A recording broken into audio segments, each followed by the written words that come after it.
بسم الله الرحمن الرحيم. الحمد لله والصلاة والسلام على رسول الله صلى الله عليه وسلم وعلى آله وصحبه أجمعين. درس 56 توحید در توسل هست.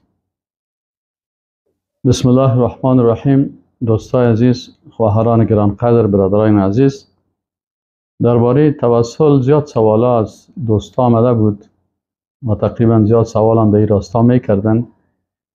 خب ما خواستم که برای دوستا گفتم که در سلسله درس‌های عقیده توحید در توسل میآید و ما و شما ایره باز انشاءالله مفصلا در اینجا میخوانیم. در توسل دوستای عزیز، توسل چی را میگن؟ توسل در لغت به معنای وسیله گرفتن است. و وصل فلان الى ربه وسیلة و توسل الیه بوسیله ای تقرب الیه بعمل. و توسل در اصطلاح هو التقرب الى الله تعالى بطاعته و عبادته و اتباع انبیائه و رسله و بكل عمل يحبه الله و یرضاه. در تعریف توسل علما میگن هو که تقرب و نزدیک ساختن است. یک انسان میخواد خدا نزدیک بسازه، قریب بسازه به الله سبحانه و تعالی، به طاعت الله و به عبادت الله و به متابعت از پیغمبرا و انبیا و رسولش و به هر عملی که انسان به الله سبحانه و تعالی، یعنی هر عملی را که الله دوست داره و انسان به الله نزدیک میسازه و الله از او راضی میشه. دوستا، توسل که است، توسل تقریبا 3 قسم است که ما و شما امروز، یکی توسل است که مطابق قرآن و سنت است و یکی توسل هست که به شکل بدعتی هست، یعنی در قرآن و سنت نیست، مخالف قرآن و سنت است. و یکی هم توسل مشرکین است که مثلا مشرکین یهود و نصارا چه قسم توسل میکردن. چون این توسل در ادیان مختلف وجود داره، از این خاطر بعضی کسایی که به دیگه ادیان متأثر میشن توسل توحیدی را فراموش میکنن. و ما و شما مکلفیت ما این است که توسل چی کنیم؟ توسل در قرآن و در سنت و در احادیث رسول الله صلی الله علیه و سلم این توسل چی کنیم؟ این توسل در قرآن و سنت ببینیم، تحقیق بکنیم و توسل بکنیم که اصلا توسل چی هست. توسلی هست که انسان مسلمان مثلا وقتی که دعا میکنیم یا استغاثه میکنیم، در دعا و استغاثه خود به الله متعال یک چیزی را که پیش الله محبوب است او را پیش میکنیم. این توسل که است گاهی به نامها و صفات الله میشن، گاهی این توسل مثلا به ایمان خود انسان میشه، گاهی توسل به اعمال خود انسان میشه، گاهی توسل به دعای یک شخص زنده میشه، گاهی توسل به بیان عاجزی خود میشه. یعنی این توسل ها در قرآن و سنت ثابت است. مثلا دلایل توسل میبینیم که در قرآن عظیم شان و در احادیث و در اقوال علمای سلف چه قسم گفته شده است. در قرآن عظیم شان وقتی ما و شما ببینیم، اول الله متعال توسل به اسماء الله الحسنى را بیان میکنه که ما به این اسماء و صفات الله که نامهای الله هست و صفات الله هست به این توسل بکنیم. الله متعال میگه که ولله الاسماء الحسنى و مخصوص الله نامهای نیک است فادعوه بها. شما به این نامها الله را طلب بکنین، از الله در دعایتان، در توسلتان از الله بخواین. و در قرآن عظیم شان وقتی ما و شما ببینیم مثلا هر پیغمبری را که ذکر میکنین، هر دعایی که هست، ببینید که با توسل به اسما و صفات الله هست. مثلا ربنا آتنا فی الدنیا حسنه، ببین رب یکی از اسماء و صفات الله هست. یعنی قسم میگیم که ربنا آتنا فی الدنیا حسنه و فی الاخرة حسنه و قنا عذاب النار. حالا اینجا توسل با چی شد؟ توسل با نام الله سبحانه و تعالی شد که ربنا، ای رب ما، تو که خلق کننده ما هستی و روزی دهنده ما هستی و شفا دهنده ما هستی و ما به تو ایمان داریم، پس تو بر ما در حسنات دنیا و آخرت نصیب بکن. مثلا انسان اینمی قسم، شما هر دعاهایی که مثلا از آدم علیه السلام بی حوا را ببینین، اونا به چی توسل کردن؟ گفتند ربنا ظلمنا انفسنا و ان لم تغفر لنا و ترحمنا لنکونن من الخاسرین. توسل کردن با نام الله سبحانه و تعالی که رب است. چقدر ما شویم و دیگه به نام الله، اللهم، یعنی دعای رسول الله صلی الله علیه و سلم بگید اللهم، یا اللهم، یعنی اللهم که اصلش یا الله هست، عوض یا در آخر لفظ الله میم زیاد شده و یا در اولش حذف شده. یعنی وقتی میگیم اللهم یعنی یا الله، اللهم ربنا، اللهم فاطر السماوات والارض. ببینید یعنی چی است. خب مثلا دیگه یکی به اسماء و صفات الله توسل در قرآن آمده. آن ما و شما در قرآن ببینیم که 99 نام الله هست.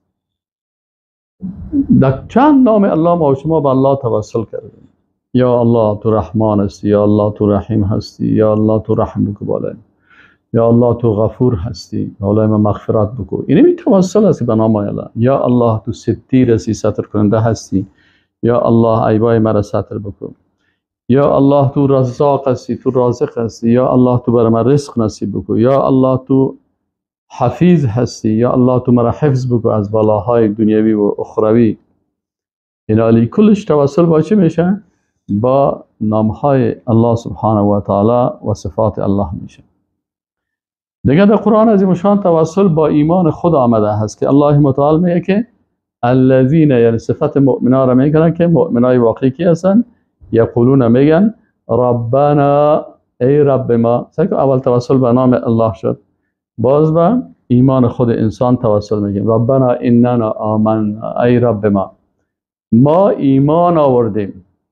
ببینید ایمان آوردیم، یا الله ایمان آوردیم، فاغفر لنا ذنوبنا و قنا عذاب النار. پس تو یا الله یعنی ما توسل میکنیم با چی؟ با ایمان خود. پس مغفرت بکو گناه های ما را و ما را از عذاب دوزخ نجات بده. این از چی هست؟ ببینید توسل هست به چی؟ توسل شد به ایمان خود انسان.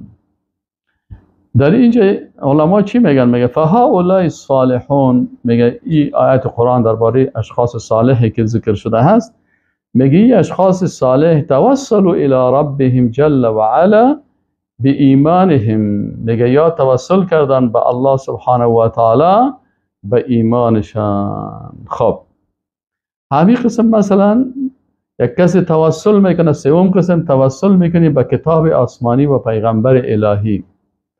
الله متعال میگه یعنی به کتاب ایمان آوردن، به کتاب های آسمانی ایمان آوردن، به قرآن. پس ایره و به پیغمبرها ایمان داشتن، یعنی به ایمان خود. آمنت بالله و ملائکته و کتبه و رسله، به هر چیزی که ایمان داریم به ایمان خود به الله توسل میکنیم. چی میگه؟ مثلا الله سبحانه و تعالی درباره اصحاب عیسی علیه السلام میگه که اینا چه قسم دعا میکردن؟ میگفتن ربنا آمنا بما انزلت، یا الله ما ایمان آوردیم به آن چیزی که تو نازل کردی، و اتبعنا الرسل و ما متابعت کردیم از پیغمبران، فاکتبنا مع الشاهدین، پس یا الله ما را در جمله شاهدان بنویس. پس به ایمان به الله، به ایمان به پیغمبران، به ایمان به کتاب‌های الله، به ایمان به ملائکه، به ایمان به قیامت، یعنی به ایمان انسان میتونه توسل بکنه. همچنان توسل در قرآن عظیم الشان بیان شده که توسل با اعمال صالحه خود انسان میشه. مثلا در سوره بقره آیت 285 الله متعال میگه آمن الرسول بما انزل الیه من ربه والمؤمنون كل آمن بالله و ملائکته و کتبه و رسله لا نفرق بین احد من رسله وقالوا سمعنا واطعنا غفرانك ربنا. اینجا وقتی که اینا ایمان خدا و اعمال صالحه خدا بیان کردن که سمعنا ما شنیدیم و اطعنا و اطاعت کردیم. امام ابن کثیر رحمه الله چه قسم تفسیر میکنن؟ میگه ای سمعنا قولک یا ربنا و فهمناه. یا الله ما اقوال تو را شنیدیم و فهمناه و او را فهمیدیم و قمنا به و به او عمل کردیم و امتثلنا العمل بمقتضاه و بمقتضای اقوال تو عمل کردیم. پس اینجا چی میگه الله متعال؟ غفرانك ربنا، یعنی سؤال للمغفرة والرحمة واللطف. این سؤال است برای مغفرت و رحمت و لطف الله. پنجم قسم توسل با چی میشه؟ مثلا در قرآن عظیم شان آمده توسل با بیان عاجزی خود انسان. این هم در قرآن عظیم شان ذکر شده هست. الله متعال در مورد توسل یعقوب علیه السلام میگه. ببین یعقوب علیه السلام چه قسم گفت؟ گفت رب ای رب من. اول توسل به چی کرد؟ به نام الله کرد. باز می توسل به چی میکنه؟ به عاجزی خود میکنه که رب اینی وهن العظم منی. یا الله استخوانای من بسیار ضعیف شده و اشتعل الرأس شیبا، موی سر من هم کل چی شده؟ سفید شده. ولم اکن بدعائک شقیا. یا الله به دعای تو هم هیچ وقت شقاوت نکردیم، یعنی ناامید به دعای تو نبودیم. اینال اینجا چی میگه؟ و اینی خفت الموالی من ورایی.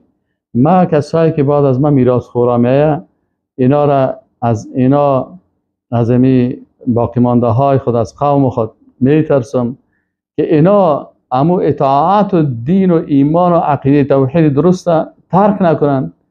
و کانت امرأتی عاقره، و خانم ما هم نازا هست. اینال این توسل کرد با چی؟ با عاجزی و بیچارگی خود و به نام رب الله سبحانه و تعالی. باز آله میگه فهب لی من لدنک ولیا. این دعای خدا میکنه یا الله از بارگاه خود تو بر ما چی بتیم؟ یا الله از بارگاه خود تو بر ما یک فرزند نصیب بگو که یریثونی، که میراث مرا ببره، و یریث من آل یعقوب، و میراث آل یعقوب ببرم. و اجعله ربی رضیه. این دعا از کی هست؟ ببخشید این دعا زکریا علیه السلام است. من در اول بخیلم یعقوب علیه السلام گفتم، این دعای زکریا علیه السلام است. پس زکریا علیه السلام از عاجزی خود، از بیچارگی خود، از ای بر الله سبحانه و تعالی چی کرد؟ از عاجزی و بیچارگی خود به الله سبحانه و تعالی اینجا چی کرد؟ عاجزی خود بیان کرد زکریا علیه السلام، و با بیان عاجزی خود و ضعف خود اینجا توسل کرد. پس از این استفاده میشه که انسان مسلمان میتونه که با بیان عاجزی خود، مثلا انسان بر الله میگه یا الله من بسیار ضعیف هستم، توان گرمی دنیایی تو را ندارم، یا الله از آتش دوزخ مرا نجات بده. یا الله من بسیار ضعیف و ناتوان هستم و بسیار عاجز هستم. یا الله مشکلات و امتحانات تواناییش ندارم. یا الله امتحانات سخت سر من نبر. یا الله ما بسیار توان درد ندارم. یا الله از مریضی که ما دارم مرا چی که شفا نصیب بگو. بس اینا کلش دعا هست با چی؟ با عاجزی خود. همین قسم در قرآن عظیم شان آمده هست که وقتی رسول الله صلی الله علیه و سلم یا یک شخصی که اونا از پیروای رسول الله صلی الله علیه و سلم هستن، از او مثلا از انسان صالح در زندگی دو قسم است. خب همیشه فکردان باشه بعضی کسا در اینجا غلط میشن. خب اگر میگم زندگی رسول الله صلی الله علیه و سلم، میگه خب خیر رسول الله صلی الله علیه و سلم آیا زنده نیست؟ نه خیر، رسول الله صلی الله علیه و سلم دو قسم زندگی داشتن. یکی زندگی دنیایی هست که زندگی تکلیف است، مکلفیت ها هست که رسول الله صلی الله علیه و سلم اما 63 سال زندگی داشت. زندگی رسول الله صلی الله علیه و سلم در دنیا بود و یکی زندگی در برزخ است که نبیین و صدیقین و شهدا و صالحین، یعنی انسان بعد از اینکه از زندگی دنیا میره یعنی اونجا زنده میباشه، زندگی برزخ است. پس در زندگی برزخ انسان ها مثلا ولا تقول لما يقتل في سبيل الله اموات بل احياء ولكن عند ربهم بل احياء ولكن لا تشعرون. پس اینال انبیا و شهدا اینا زنده هستند و ولكن لا تشعرون، شما زندگی از اونا رو احساس نمیکنین، چرا زندگی برزخ است. و در آیت دیگه قرآن میگه که عند ربهم یرزقون، همین کسایی که زنده هستن اینا پیش الله رزق میشن. وقتی پیش الله رزق میشن پس اینال یکی زندگی دنیایی هست. در وقتی که رسول الله صلی الله علیه و سلم در زندگی دنیایی زنده بودن اونجا تکلیف و مکلفیت داشتن و از این خاطر آیت قرآن میگه ولو انهم ظلموا انفسهم جاءوک. ای رسول الله صلی الله علیه و سلم، خطاب از به رسول الله صلی الله علیه و سلم، میگه وقتی که اینا ظلم کردن بالای نفسای خود آمدن پیش تو فاستغفر الله، اول مغفرت از الله خواستن و استغفر لهم الرسول و با رسول برشان چی کرد؟ مغفرت خواست. یعنی اینجا چی هست؟ اینجا دعای شخص زنده است، لوجد الله توابا رحیما. باز اینجا علما چی میگن؟ و مما یجب التنبه الیه، علمای عقیده میگه به این باید آگاه باشیم ان الذهاب الى الرسول واستغفار الله تعالى في مجلسه واستغفار الله تعالى في مجلسه ثم سؤالهم رسول الله صلى الله عليه وسلم على الاستغفار لهم واستغفاره صلى الله عليه وسلم لهم فعلا كل هذا میگه ای که مثلا مردم در مجلس رسول الله صلی الله علیه و سلم میرفتن و از او طلب دعا میکردن و رسول الله صلی الله علیه و سلم بر از اونا دعای مغفرت میکرد، میگه کل زینه انما ولا شک فی حیاتی صلی الله علیه و سلم، میگه دیگه هیچ شک نیست که تمام ازی در زندگی رسول الله صلی الله علیه و سلم. فلا يجوز لاحد بعد وفاته، باز میگه به هیچ کس جایز نیست بعد از وفاتش ان یأتی قبره صلی الله علیه و سلم و یسأله و ان یستغفر له، میگه بازی اجازه نیست که باز بعد از رحلت رسول الله صلی الله علیه و سلم کس به قبرش بیه و از قبرش طلب بکنه که برش چی کنه؟ مغفرت بخواه یا استغفار برش بکنه. خب دیگه توسل در احادیث رسول الله صلی الله علیه و سلم هم آمده هست. در احادیث رسول الله صلی الله علیه و سلم رسول الله صلی الله علیه و سلم بسیار توسل میکردن. به چی توسل میکردن؟ با اسماء و صفات الله سبحانه و تعالی. اینمی که مثلا شما اذکار صبح بخواین، اذکار شام بخواین وقت خواب است، کلش هم ببینین که با نام الله و با اسماء الله و با صفات الله رسول الله صلی الله علیه و سلم توسل میکنه. یعنی هر وقت انسان دعا میکنه یک نامی از نامهای الله را میگیره. الله صلی الله علیه و سلم در حدیثی که امام مسلم روایت میکنه رسول الله صلی الله علیه و سلم چه قسم دعا میکرد؟ ببینین به اسماء و صفات الله. نیم شب رسول الله صلی الله علیه و سلم در نماز تهجد چی میگه؟ افتتاح نماز خدا با چی میکنه؟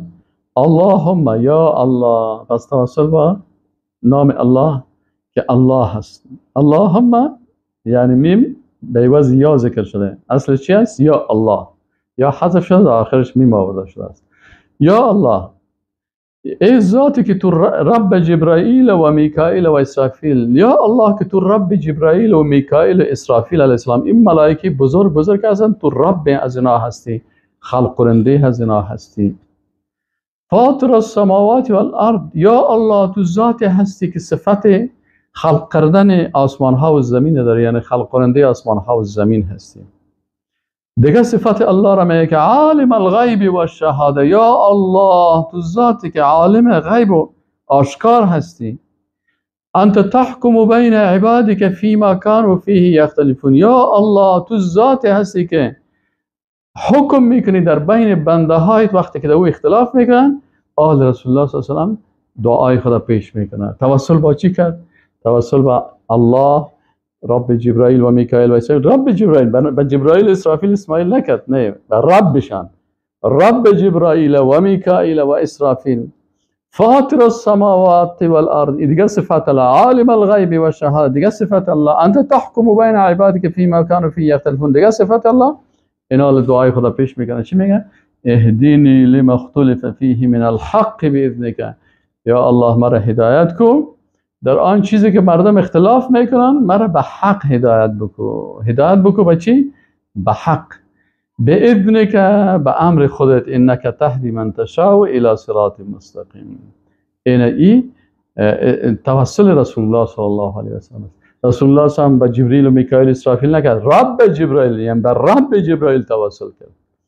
و در دعای رسول الله صلی الله علیه و سلم نامده که رسول الله صلی الله علیه و مثلا به شخص ابراهیم علیه السلام یا کدام پیغمبر کرده باشه، نکرده. پس توسل عبادت است. فکرتان باشه که وقتی توسل عبادت است، ما عبادت میکنیم، عبادت باید اول دو اخلاص باشه در عبادت، و دوم به طریقه رسول الله صلی الله علیه و سلم باشه. اینمی طریقه رسول الله صلی الله علیه و سلم است. به نامها و صفات الله رسول الله صلی الله علیه و سلم توسل کردن. و همین قسم در احادیث رسول الله صلی الله علیه و سلم توسل با اعمال صالحه خود انسان هم بیان کرده.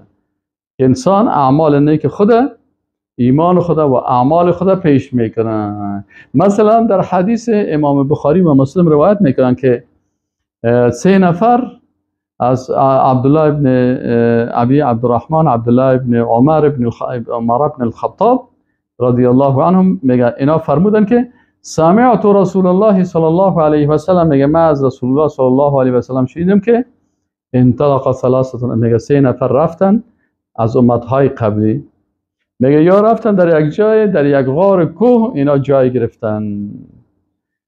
متوجه هستین؟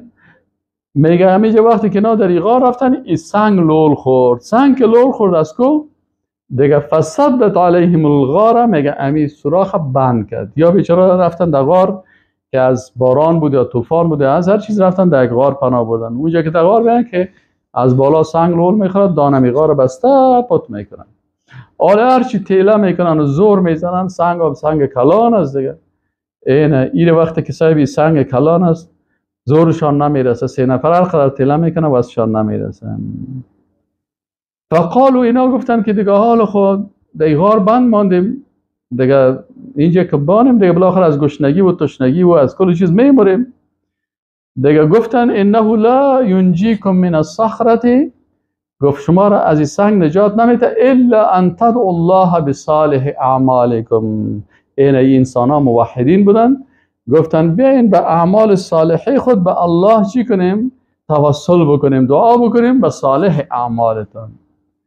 یکیشان میگه گفت که یا الله، ما یک پدر و دو مادر و پدر داشتم که بسیار شیخان کبیران، بسیار پیر شده بودن و هیچ وقت ما اونا را کنت لا اعیق قبلها اهلا ولا مالا. خواب دیگه میگه هیچ وقت ما اینا را خفه نساخته بودم و هیچ کسی را، و کنت لا اغبق قبلهما اهلا ولا مالا، و هیچ وقت ما به اینا مثلا به مال خود یا به اولادهای خود هیچ وقت اینا را دیگر از اینا پیش نمی کردم. همیشه مال من به خدمت از اینا بود، اولادای من. میگه فانا ابی طلب الشجر یوما فلم ارح علیهما حتی ناما. و کدام روز میگه من مصروف شدم، بالاخره قصه شی میکنم طویل است. میگه که اینا را خواب برد. میگه ما وقتی که اینا چی هستن، یعنی میگه ما وقتی که شیر میدادم دیگه لا اغبق قبلهما اهلا ولا مالا، میگه ما امو شیر که میدوشیدم نه او شیر برای اولادهای خود میدادم و نه هم به امو حیواناتی که داشتم به اونا هم نمیدادم، بلکه اول به مادر و پدرم میدادم. یک روز میگه برای من چی شد، کدام چیز طلب میکردم دیگه، سر من ناوقت شد، شب شد، ناوقت شد، اینا را خواب بود و امو شیری را که من میخواستم مرزنا بهتون میگه ایره من دوشیدم و آوردم. شیر که آوردم میگه یار فوجدتهما نائما، دیدم که مادر و پدرم چی بودن؟ خواب بودن. میگه من گفتم که چی اینا را از خواب بیدار بکنم. امی قسم میگه امی و برای اولادا و برای مالهای خودم ندادم. میگه امی قسم می ظرف گرفته و بالای سر این مادر و پدرم بودم تا که اینا از خواب بیدار شدن. یک وقتی که اونا بیدار میشن که عین صبح شده. صبح که شده میگه فجر طلوع کرد و امی تفلکای من میگه یا پیش پای ما بودن و اینا بیدار شدن، مادر و پدر من، و اینمیا شیر خود خوردن. یعنی من میگه مادر و پدر ضعیف من حتی از اولادای خود و از حیواناتی که داشتم از کلی که اول اینا را شیر میدادم. امشب که یارا خواب برده بود عمو قسم کردم دیگه آلی یک عمل صالحه کرده که او احسان به والدین است. همین احسان خدا به الله چی میکنه؟ اللهم ان كنت فعلت ذلك ابتغاء وجهك ففرج عنا ما نحن فيه من هذه الصخره. یا الله اگر من همین کار همین احسان بر مادر و پدر خود به خاطر رضای تو کرده باشم دیگه یا الله این رسه که توسل به همین عمل صالحه خود میکنه سر ما همین سنگ باز بکن. اینال رسول الله صلی الله علیه و سلم میگه فنفرجت شیئا لا یستطيعون الخروج منه.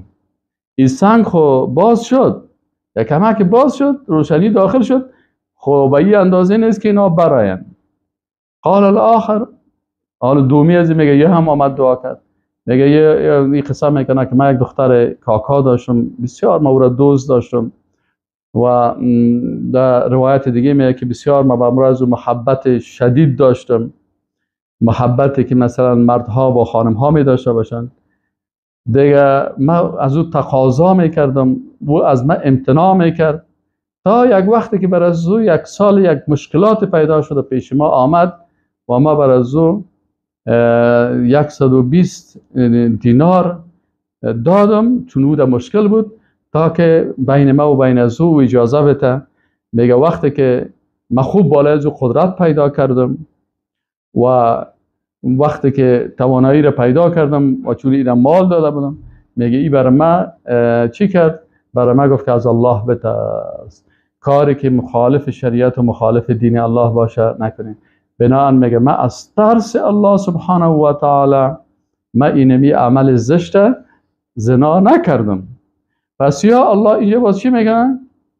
با وجود از که من دوست داشتم و با وجود از که مثلا چندین سال علاقمند ازی بودم، میگه بالاخره میگه من پیسه را هم ترک کردم و این هم ترک کردم به خاطر ترس الله. اللهم ان كنت فعلت ذلك ابتغاء وجهك فافرج عنا ما نحن فيه. یا الله اگر عمل نیکی که من کردم که به خاطر اطاعت تو و به خاطر تقوا و ترس تو هم پیسه را برازو دادم و هم زنا نکردم، یا الله همین عمل خوبی را که من اینجا کردم اگر این به خاطر رضایت تو کردیم دیگه سر ما امیر کم ای سنگ یا الله ای سنگ باز بکن.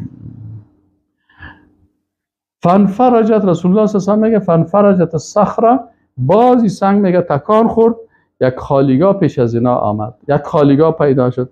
میگه وقتی که خالیگاه پیدا شد چی کردن؟ غیر انهم لا یستطيعون الخروج منها، هنوز هم فاصله پیدا شده لکن با وجود از این هم اینا از اینجا خارج شدن نمیتونن. یعنی فاصله زیاد شده لکن سوراخی که قدره که مثلا که انسان خدا از بین از سوراخ بیرون بکشه به این اندازه نشده. بعد از این سومیش هم میگن سومیش باز دعا میکنه، باز سومیش هم عمل صالح خدا پیش میکنه، باز میگه که اللهم، میگه یا الله من یک اجیر گرفته بودم و اجیرایی که من پیش خود کارگرایی را که پیش خود گرفته بودم برای کلشان امو مزد کارشان برشان داده بودم، مگر یک شخص که امو معاش خدا یا امو اجره خدا نگرفت رفت. میگه من چی کردم؟ همین پولی که از این مانده بود پیش من اینه من در کار انداختم، اینه مثلا پیش من 100 روپیه یا 200 یا چقدر دینار یا 50 دینار مانده بود، من امو گوسفند یا بس خریدم و اینه در کار انداختم به نام ازمو. میگه فثمرت حتی کثرت منه، و این شخص نامد چندین سال تیر میشه این مالای از دیگه که یک گوسفند از 2 تا میشه و 4 تا میشه و 6 تا میشه و 10 تا میشه، زیاد میشه. میگه فجاءنی بعد حین، میگه بعد از بسیار وقت آمد برای من گفت که ای بنده الله، یک وقت پیش تو کار کرده بودم، اجوره ما پیش تو مانده بود، اگر اجوره ما رو برای من بیتی حالا من ضرورت دارم. میگه من برش گفتم که اون شترها و گوها و والغنم و اونو گوسفندا و رقیق اونو غلاما، شتر و گاو و گوسفند و غلاما اونا کلش بستر رم است، چقدر است این کلش از تو هست. میگه او بر ما گفت که یا عبدالله دوست الله بنده الله، لا تستهزی بی، سرمنش خند نزن. این چی میگی؟ پیش تو من 100 روپیه مانده بودم، تو 100 دینار مرا حال آمدی برای من قشیزا رو میگیری، خند میزن سر من. فقلت، میگه من برش گفتم که لا استهزی بک، من بالای تو ریشخند نمیزنم. فاخذه کله، میگه کل امی چیزایی که برای حقش بود دیگه گرفت، فاستاقه کت خود برد، فلم یترک منه شیئا، هیچ چیزی رو بنم، کل امی چیزی که برش گفتم از تو هست کلش کت خود برد. اللهم، آل دعا میکنه که یا الله اگر امی فعل ما کردیم به خاطر رضایت تو، ففرج عنا یا الله، بر ما فرج یا خالیگاه بیار یا ما را از این بلا نجات بده، از این بلایی که ما هستیم. فنفرجت الصخره، فرج چی نمیگه؟ فرش خالیگاه را میگه خالیگاه پیدا کرد سنگ.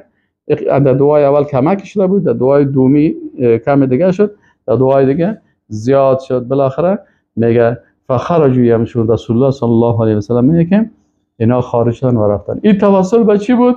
به اعمال صالحه خود انسان است. پس یکی از توسلای مسنونه و توسل که در احادیث رسول الله صلی الله علیه و ثابت است، توسل با چی هست؟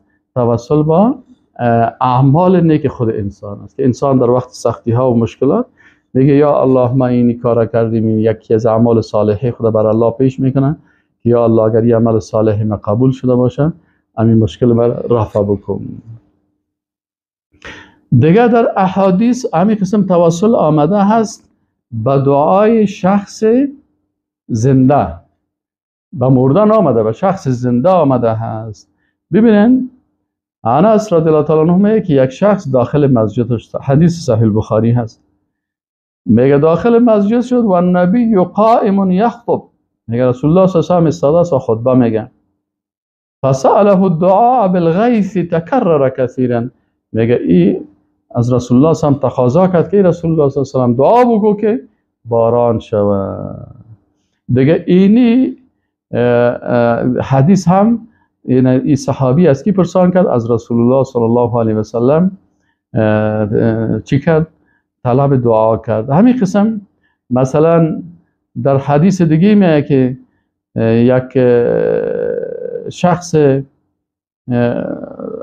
یک نابینا پیش رسول الله صلی الله علیه و سلم آمد و گفت که رسول الله صلی الله علیه و سلم برای من دعا بگو که من نابینا هستم، اگر الله متعال برای من چشم بده من بینا بسازم.